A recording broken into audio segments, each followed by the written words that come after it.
It's amazing. Like I agree 100% with the volume of content that needs to be put out, and he's so spot on with his theories. Like now, after watching him for a few years now, I'm like, this came true. This came true. You know, and I really do feel that he does know what he's speaking about, and it helped me a lot. And I'm definitely implementing his concepts for this podcast as well.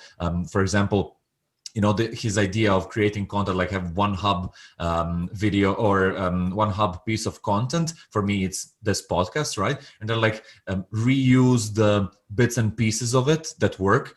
So I take each episode and I chop it up into smaller pieces and post it on my other channel called Uncle Goal Podcast Clips, because not everybody wants to sit down for an hour and listen to the whole podcast, but they would enjoy a short clip of us talking about Gary Vee, right? Or us talking about data or something similar, you know? So I implement that strategy, and I do it on all platforms, you know, and try to stay on relevant topics. And I primarily love his concept of bringing value to the viewer.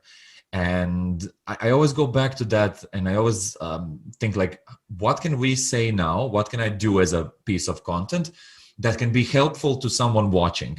And I always do that before every video. And that's why I like talking about these topics that I told you before we started the podcast, because that's something that people struggle with. And especially during the lockdowns in the last year, I think that a lot of people were in a difficult space.